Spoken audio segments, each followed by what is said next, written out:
Hello, my name is Jenny Fox-Eads and this is a character strengths and well-being video for teachers and for parents. These videos are meant either as a standalone resource or as a supplement to my published resources.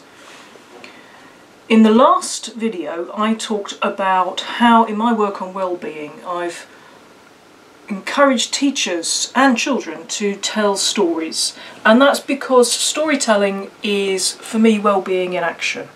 It's an enjoyable activity, it builds relationships. The other reason I've encouraged the use of stories and storytelling, and in particular traditional stories, is because in those stories you see character strengths in action, and it's character strengths that I really want to talk about today. I see the use and development of character strengths as an essential part of an educational conception of well-being. I first came across the idea of character strengths in the work of Martin Seligman. Martin Seligman and Chris Peterson developed the VIA, the Values in Action, Character Strengths and Virtues. And this little set of 25 cards is based on the VIA. Now I say based on because there are 24 VIA character strengths and virtues, and I have 25. On the whole, I stuck very closely to the VIA. One change I did make was to the strength labelled social and emotional intelligence. And I started this work with 4 and 5-year-olds, and social and emotional intelligence seemed like a mouthful. So I changed that name to friendship. Social intelligence are the skills you need to be a good friend to other people. Emotional intelligence are the skills you need to be a good friend to yourself. Plus, Aristotle, and character strengths and virtues date back to Aristotle, had friendship as one of his virtues. For Aristotle, character strengths and virtues was more or less the same as flourishing. You couldn't flourish and not use character strengths and virtues. The two were intertwined. The other difference between my work and the VIA is that every teacher I ever introduced the VIA to said, "Where's patience?" So eventually I decided that patience is an essential educational virtue. We need to have patience to learn. We need to be able to live with not understanding long enough for true insight to come. Plus, of course, teachers need patience. So I introduced patience alongside the other 24 strengths. Otherwise, these are the VIA as I encountered them. Now, Aristotle said that there were 3 ways in which children learn character strengths and virtues. He said they learn them by seeing them in other people, in role models. They learn them through reason, through thinking about what they are as they get older. And they learn them by using them.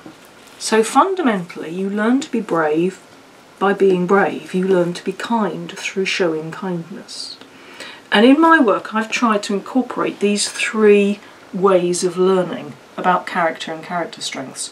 Seeing them in other people, in characters, thinking and talking about what they mean, and using them deliberately and trying to build them. Going back to stories and storytelling, traditional stories are full of characters showing or not showing qualities like patience, friendship, leadership. I'm thinking of the Pied Piper of Hamelin. I'm thinking about the 3rd pig in the 3 Little Pigs. I'm thinking about Goldilocks and the 3 bears.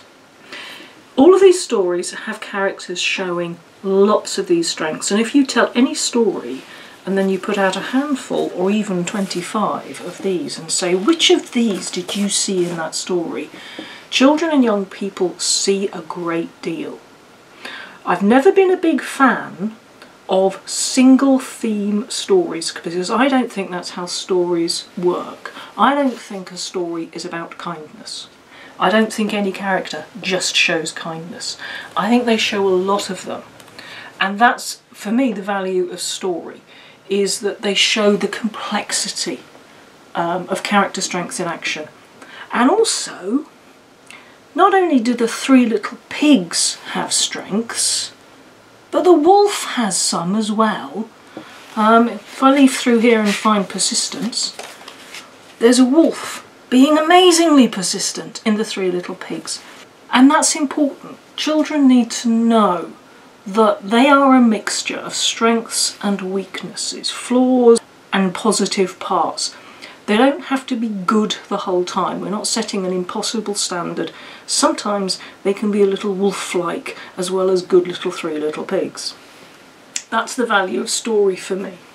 So that's the seeing element. And gradually, as kids learn to spot strengths in stories, they then move on to spotting them in real life, in other people, and finally to understand that they have them too. That's what I call strength spotting. To develop the idea of thinking about character strengths, one of the tools I've used is what's sometimes called P for C, or philosophy for children. You can find training available, there'll be resources on the web. It's a Socratic method of dialogue where you can put a single word in the middle of the class, like friendship, and generate questions and thinking about it. And together as a community, you are building your understanding of what this means. Not what the experts say it means, but what it means to your community now. It's an educational activity like storytelling. You're not playing at being a therapist. You're doing something rigorous, something educational. You're developing critical thinking, and you're developing an understanding of what this might mean for them. The final way I've wanted to focus on building character strengths is through using them.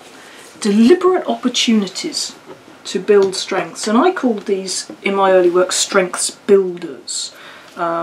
This little resource is a character strengths ideas box, so it's got literally hundreds of ideas for using creativity, curiosity. You might, for example, for curiosity, decide this week you're going to taste different foods. You might have a food festival. And then the children are explicitly using the character strength of curiosity. When you use a character strength for yourself repeatedly, you're building a positive habit of thought and behaviour. When a community focuses on a single strength, it is also building a habit, and the habit of a whole community becomes a tradition.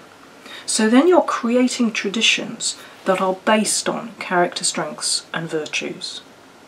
In my experience, an institution that's based on character strengths and virtues is a resilient institution and a positive, happy place to be.